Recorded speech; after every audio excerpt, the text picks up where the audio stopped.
Everybody can still hear me? I can hear you, Maharaj. Okay. I guess everybody else is muted. I didn't hear any sound blowing back, We're but okay. We're okay, Lord. We can hear you. I guess most We of can you hear just, out of courtesy, mute while something's going on so as to not create background competition. All right. I have that we're reading Canto 8, Chapter 8, text 26 through 34, a whole bunch of texts. So we've got quite a space to cover today, but it's most of it is doesn't have any purport, and these are not like most of them not very key verses, but the overall flow is very important. So here we go. This is 8.8.26.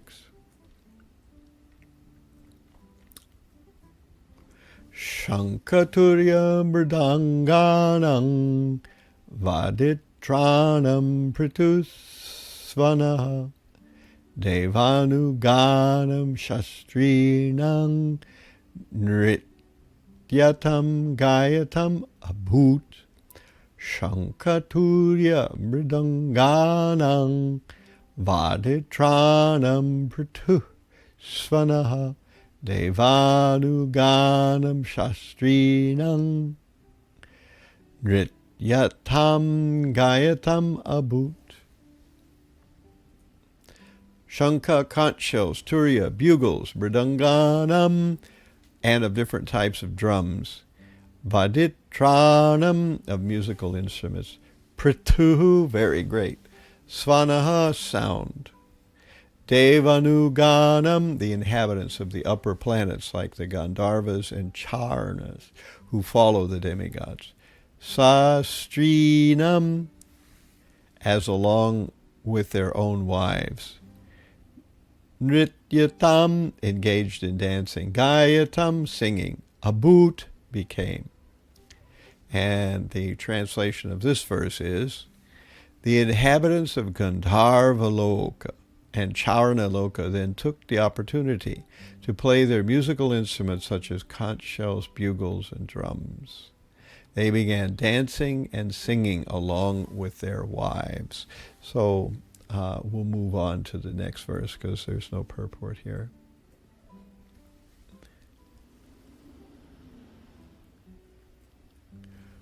Brahma Rudrangiro Mukhya Sarve Vishvasrijo Vibhum Idire Vitatir Mantrais Talingai Pushpa Varshinaha. Lord Brahma, Lord Shiva, the great sage Angira, and similar directors of universal management showered flowers and chanted mantras indicating the transcendental glories of the Supreme Personality of Godhead. Shriyavalokita Deva Saprajapatya Prajaha Shiladi Guna Sampanna Libhire Nirvritim Param. All the demigods, along with the Prajapatis and their descendants, being blessed by Lakshmiji's glance upon them, were immediately enriched with good behavior and transcendental qualities. Thus, they were very much satisfied. Nikshatvalo Rajan Nirudyoga Gata Trapaha Yadachokpekshita Lakshmya Babhuvur Daichadanavaha. O king, because of being neglected by the goddess of fortune, the demons and Rakshasas were depressed, bewildered, and frustrated. Thus they became shameless. Atasid Varuni Devi Kanya Kamala Lochana Asura Jagruhus Tang Vai Harer Anu Matenate. Next appeared Varuni, the lotus-eyed goddess who controls drunkards, With the permission of the Supreme Personality of Godhead, Krishna, the demons headed by Buli Maharaj took possession of this young girl. Ato dadher matyamanat kasyapar amritartibihi udatishtan maharaja purusha paramadbhutaha. O king, thereafter, while the sons of Kasyap, both demigods and demons, were engaged in churning the ocean of milk, a very wonderful male person appeared. Dirga Pitvaradur Danta Kambu Grivo Runekshanaha Shamalas Tarunas Shragvi Sarva Bharana Bhushitaha. He was strongly built. His arms were long, stout, and strong. His neck, which was marked with 3 lines, resembled a conch shell. His eyes were reddish. His complexion was blackish. He was very young. He was garlanded with flowers, and his entire body was fully decorated with various ornaments. Pitavasa Mahoraksha Sumrishta Mani Kundalaha Snigdha Kunchita Keshanta Subhaga Singha Vikramaha Amritat Purna Kashalam Bibrad Valaya Bhushitaha. He was dressed in yellow garments and wore brightly polished earrings made of pearls. The tips of his hair were anointed with oil, and his chest was very broad. His body had good features. He was stout and strong like a lion, and he was decorated with bangles. In his hand he carried a jug filled to the top with nectar. And here is our last verse for today. Savai Bhagavata Sakshad Vishnur Amshamsha Sambhavaha Davantan Rir Iti Khyata Ayurveda Drig Idya Bhak. This person was Dhanvantari, a plenary portion of the plenary portion of Lord Vishnu. He was very conversant with the science of medicine, and as one of the demigods, he was permitted to take a share in sacrifices. So here's a short purport. Sri Madhavacharya remarks, Tesam satyachchalanartham harirdanvantarir vibhu samarthopya suranam tu sadhastad amuchat shudham. Dhanvantari, who was carrying the jug containing nectar, was a plenary incarnation of the Supreme Personality of Godhead. But although he was very strong, the Asuras were able to take the jug of nectar from his hands. So, a lot of reading there, mostly about the aftermath of the appearance of the goddess of fortune. And then, of course, we cut to the chase here with Dhanvantari himself appearing. Dhanvantari is incarnation of the medicinal potency of the Lord, the Ayurveda. And he was the one bringing the nectar of immortality. The churning of the ocean of milk that we're reading, this group of chapters, this is not one chapter, but many chapters. While churning the milk ocean, many obstacles were encountered by the combined demons and demigods. Finally, after overcoming these problems, with the help of the Supreme Lord, many different items were produced, including the original objective, the nectar of immortality. What I find interesting about this section here is this kind of unexpected sort of flow of events. We hear that the demons and demigods, they unite to engage in churning the ocean of nectar,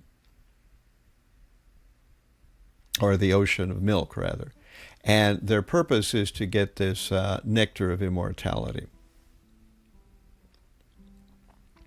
And they run into so many obstacles. The mountain is too heavy, and it crushes some of them. The Supreme Lord helps them out.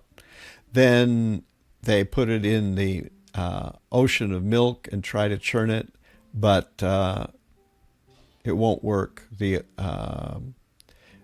mountain sinks down into the bottom and stops churning. Then the Supreme Lord helps them again by appearing as Kurma and lifting the mountain on his back. Then they need a rope, so they get Vasuki, and so Vasuki is being used as the rope to pull the churning mountain back and forth. And he breathes fire and singes the demons, but even the demigods are also being singed by him, even though they're on the other side. Then poison is produced. So this is very much like any endeavor for the Supreme Lord, or any endeavor in the material world at all, that we have some desirable objective and we work to try to achieve it. But instead of getting our desirable objective, we get all kinds of heartache and trouble. It's just the way that the material world tends to work. Instead of getting what we desire, we get the opposite. We get difficulties, we get setbacks. But the demigods and the demons continued. They did not stop when they encountered these difficulties. Of course, the last one was very difficult with the appearance of the halahala, poison. But Lord Shiva saved the universe by drinking it. My keynote for today, what I managed to think of for speaking about, is this idea that when we do some effort for Krishna, we get strange byproducts. Not only do we get the thing we are after, but we get other things that we had not really counted on, and we were not particularly imagining that would be a part of the mix. And this is interesting, because I think if we look at this, we see that this happens a lot in devotional service. And I think part of what has caused us many problems in our movement is the fact that we don't take into consideration these other products. We will see as we kind of look through them. I made an inventory of them when I was reading through this whole chapter this morning, that in the verses preceding this one, we see that the first thing that's produced is poison, which is something that we don't want at all.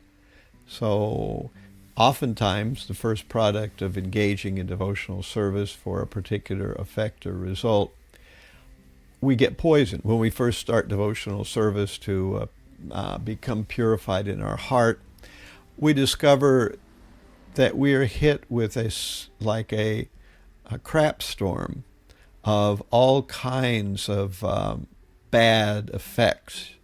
Prabhupada once said that it's like when you first sweep a room.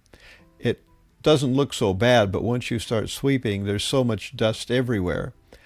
You are actually purifying the room, but in the beginning stages of purifying the room, things look worse than they did before you started cleaning. So this is the idea of, one of the first things being produced by any devotional endeavor is a lot of austerity and difficulty, which tends to make us want to really focus in and double down on what we're doing, or else we will just give up. Now, the next thing that is generated is Surabi, the wish-fulfilling cow. And this was, you would think, well, okay, these are like, the toys in a Cracker Jack box or something like that, extra things that generally don't have anything to do with what you're doing when you buy. Maybe people don't even know what Cracker Jacks is. I'm revealing my age these days, that there was a kind of a caramel-coated popcorn that used to be popular. It was especially eaten a lot during sporting events, and it was called Cracker Jacks. And they used to put whistles and decoder rings and things like that. Later, this trend tended to breakfast cereals as well, where in a breakfast cereal you get these like strange little things for kids because the manufacturers could understand that it was a big selling point to put some completely useless and oddball item inside the breakfast cereal. And the kids would buy the box of cereal just to get the idiotic thing. And it was always some cheap plastic thing that could be manufactured for point 0.0003 cents or something like that. And, it didn't cost the manufacturers virtually anything, but kids were goo goo la la about it. So they would buy the cereal for that purpose. But in this case, we have a similar kind of thing, that these unexpected byproducts, the Supreme Lord suggested that the demigods band together with the demons against their usual competitive and contrasting nature, and combinedly work to generate the nectar of immortality. But nobody said anything about sarabi cows being generated. However, the demigods don't go for the sarabi cows, and neither do the demons. In fact, they're handed over to a third group of people, the sages. So the sarabis are given to the sages. Then we have a very amazing horse being born from this churning of the milk ocean, Uchai Shrava. And Bali Maharaj is the one who claims this horse. And the demigods do not challenge Bali Maharaj, who is the head of the demons, from claiming this horse, because they're advised by Vishnu not to. Then the next thing it's generated is Airavata, Indra's elephant. So this elephant is given to Indra. So some of these are very specific to a particular individual. Some of these go to a group. And you see this group of contending or competing parties, the demigods and the demons on both sides. But it seems like none of these things make a big quarrel between them. They just accept that one of these things goes to one side, another thing goes to another side, and yet some other things go to neither of them. The Kaustubha Mani is given to Lord Vishnu, and there's another gem also that's given to Vishnu. Then there's the Parijata flower, which is very fragrant and also is able to bestow various benedictions. And this is given to the inhabitants of Devaloka particularly. Of course, later on, Satyabhama will see this and ask her husband, Krishna, to procure one of these for her home in Dwarka. And Krishna will do that. And Indra will object. And Krishna will fight. And of course, when Krishna fights anybody, we don't have to guess who the winner will be. So the Parijata then is taken by Krishna to the earth plane to satisfy Satyabhama. Then the Apsaras are generated from this churning of the milk ocean. The Apsaras are, Prabhupada calls them courtesans. This is a polite term. They are the ladies who are very, very amazingly beautiful, who live in the heavenly worlds. And they are the consorts of the demigods. They can enjoy. In the heavenly worlds, one does not have to have sex only with one's own wife. In the heavenly planets, one can have sex.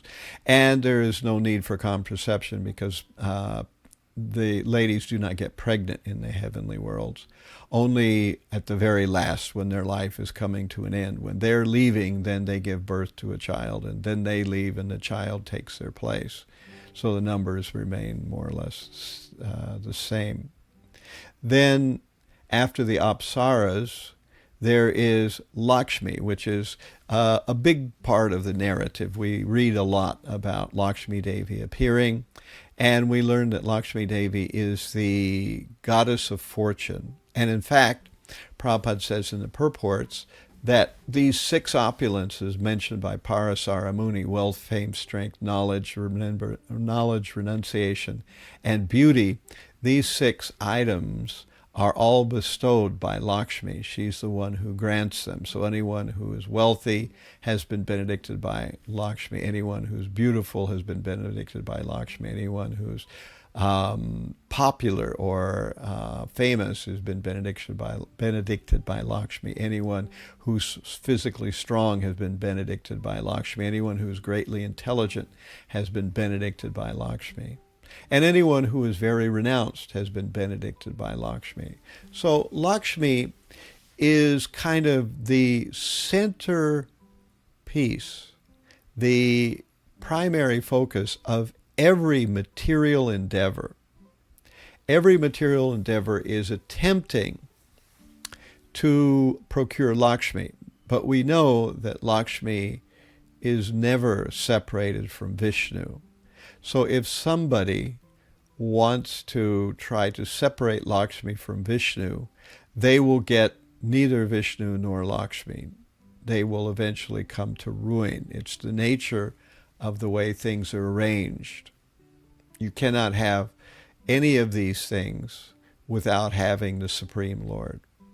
Otherwise, you will get the false Lakshmi, the one that will be like a death knell around your neck, one that will bring you ruin instead of pleasure. And of course, Lakshmi, we'll talk about it in a minute, is,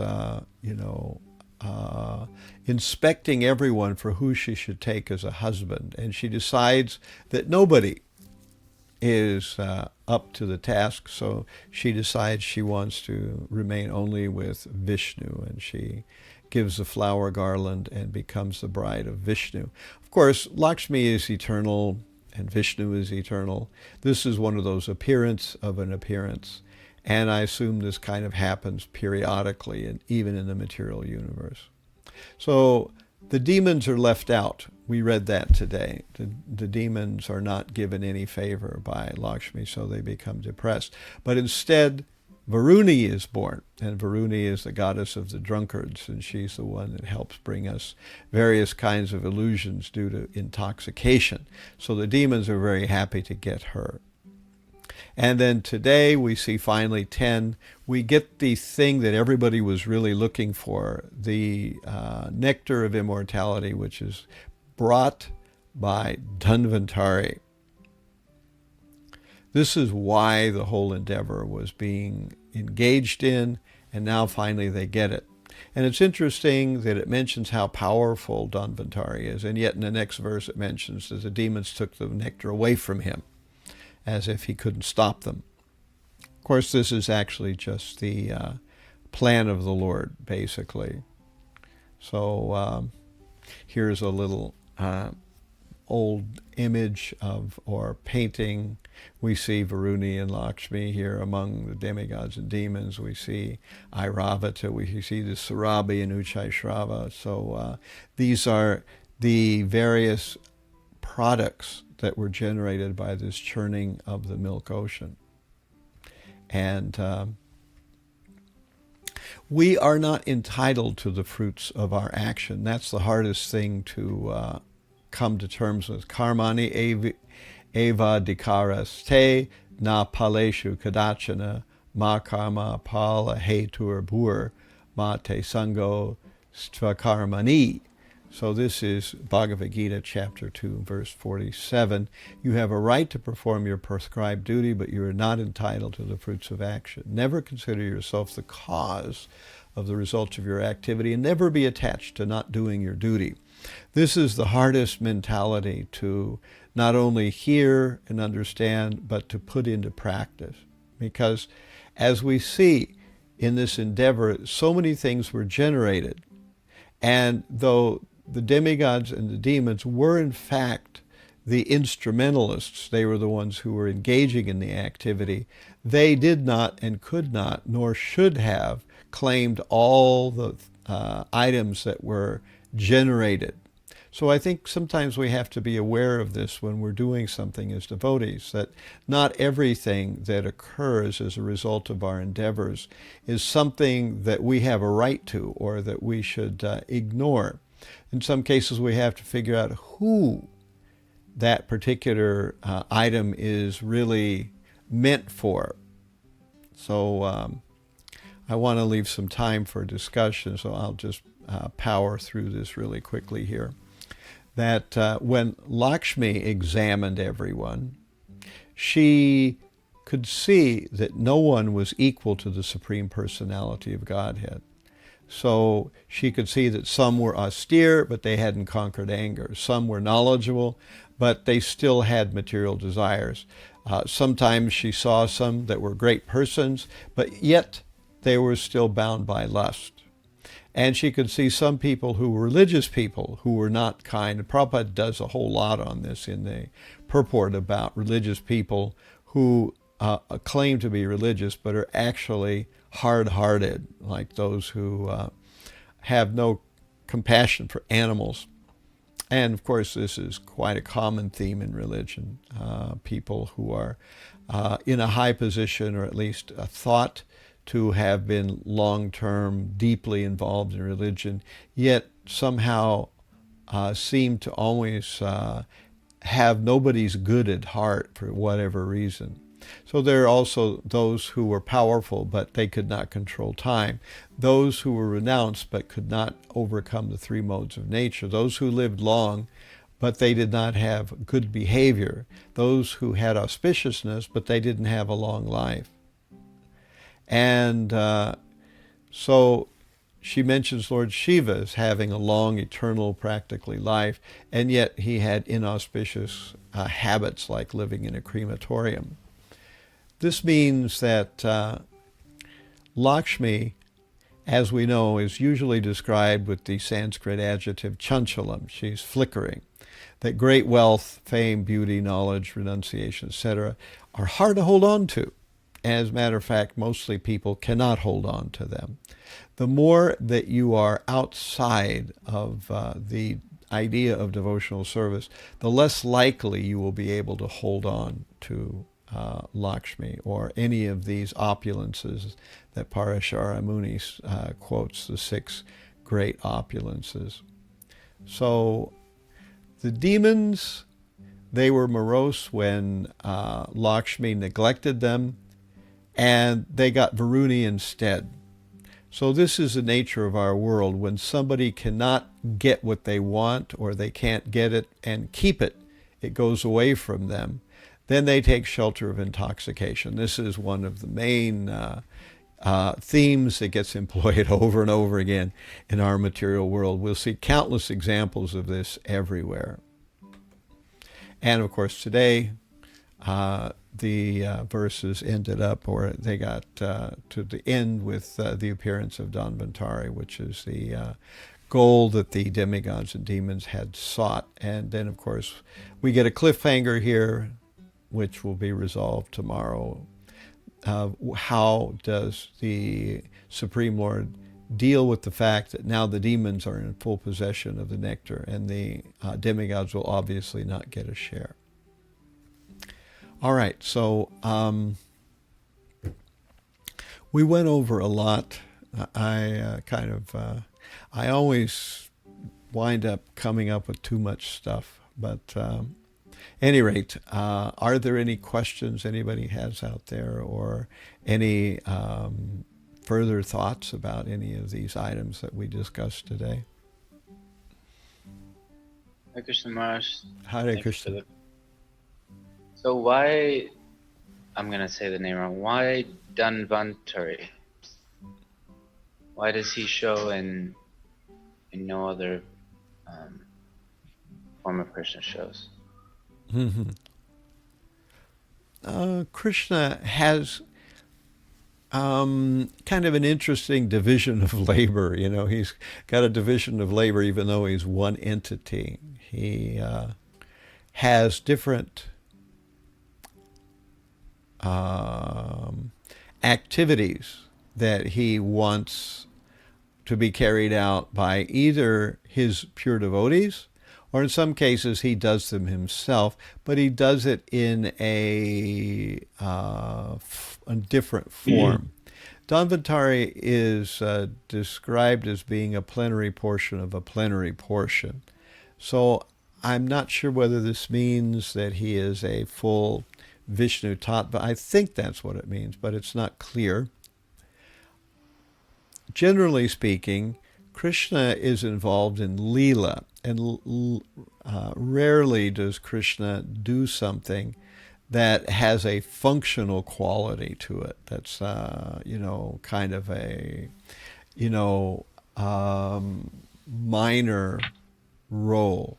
So he deputes the minor roles to various expansions. Vishnu generates the universes, and Garbha Vishnu generates the material elements, and the Kshirodakshay Vishnu generates the super soul in everyone's heart.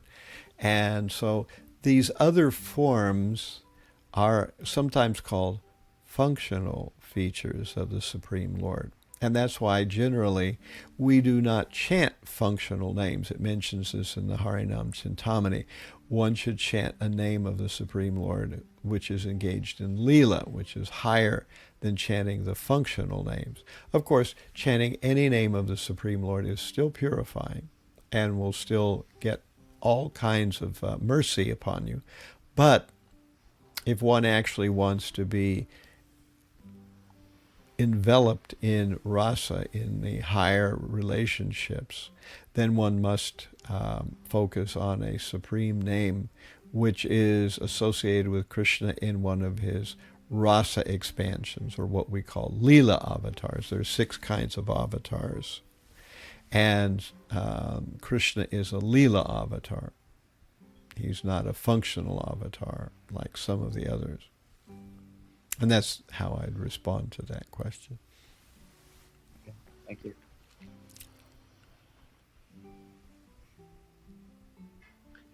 Hare Krishna Maharaj. Oh, was there somebody else? Oh, Adi Prabhu. No, go. Okay, yeah, a couple things. I was wondering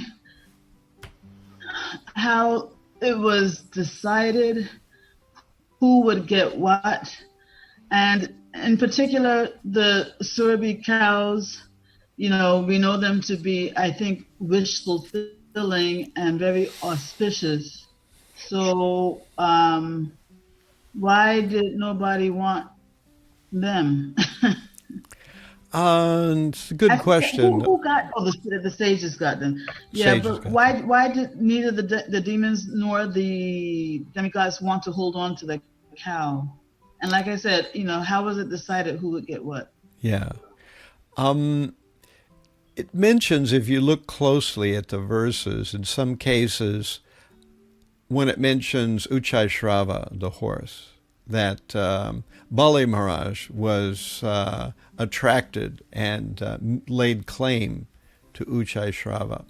It mentions that the Supreme Lord had indicated to the demigods not to argue with that claim of Bali Maharaj, of the demons. So to some extent, it looks like the demigods were getting hints. Why exactly the demons didn't go for the Surabhi cows? Maybe they didn't understand the full nature of Surabhi cows. If they did, I'm sure they would have been interested in getting the Surabhi cows. But maybe that's what saved the controversy there, was because the demons didn't understand what a Surabhi cow was capable of.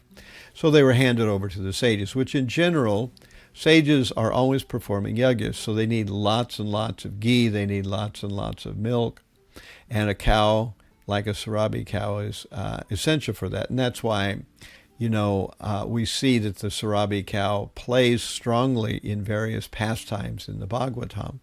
There's Vishvamrita and Vashishta Muni. Vashishta Muni has one, and Vishvamrita Muni tries to steal it from him, and all kinds of havoc follows that event. Then, of course, we see that in the Mahabharata, that the Vasus conspire to steal the Sarabi cow, also again of Vashishta, and they get cursed to take birth on earth. So the Sarabi cow, for those who actually understand what one is quite a desirable object. But my only guess is that the demons didn't really understand what the Sarabi cow was capable of. But for some reason, they didn't challenge it. Of course, the demons are headed by Bali Maharaj, who's actually a devotee. And that may have something to do with it, that he suggested that they not haggle or argue over this particular item. Other than that, there's no clue as to exactly why a certain party is connected with it. Of course, we notice all of these things that get born from the churning of the milk ocean are existential things. They in general exist for all time. And this is one of those instances, I think, that I tend to call appearance of appearances, where things appear to appear, but actually they've existed all along. And they've already had. We lost your words because you froze. What's that? We lost your words because you froze. The last few words. I said that this is what I call an appearance of an appearance. That there are many things in these stories that at some point we have a story about how they come to be. But actually they're existential or eternal things. So they have, Lakshmi already has always had Vishnu as a consort. It's not like she picked him just at this moment in time. As far as I know, Sarabi cows have always existed because they exist in the spiritual world. Now, maybe they appeared in the sense of they weren't generally seen, but now suddenly they're seen in a particular location, so on and so forth. So in the material world, things do appear, meaning that they had not been previously existing in a particular location. Suddenly they exist in a particular location. But all these things are eternal, so therefore their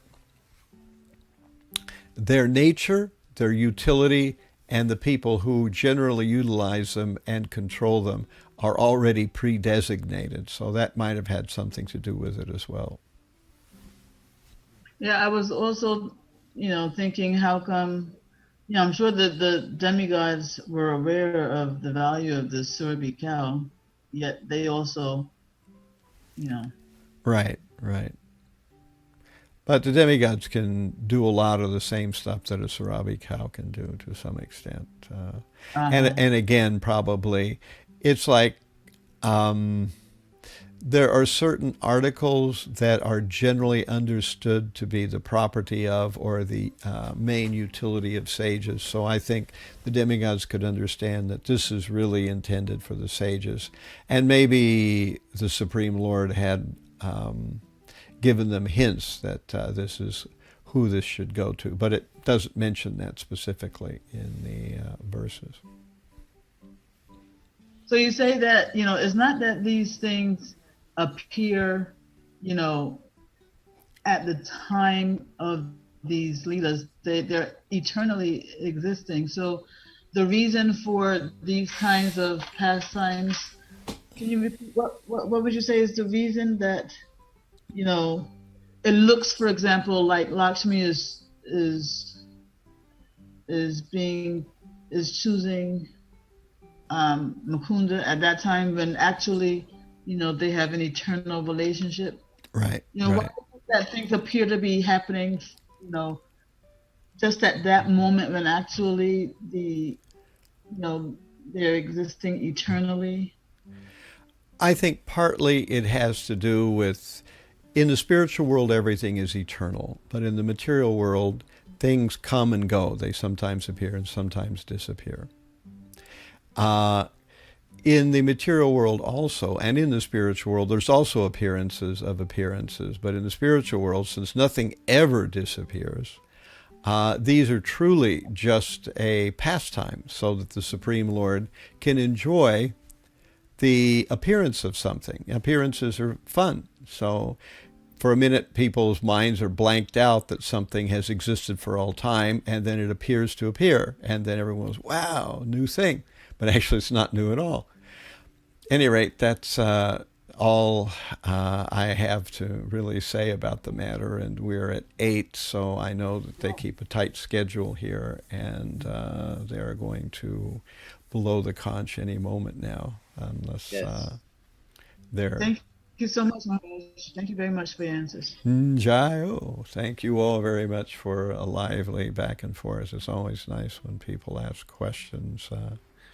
It It helps. went by too quickly, Maharaj. Yeah, I know. This is the As shortest always. class I ever give. This is only like 45 minutes, so it's a tricky one. I have to try to... Thank you, Maharaj. I have to try to really fast track everything.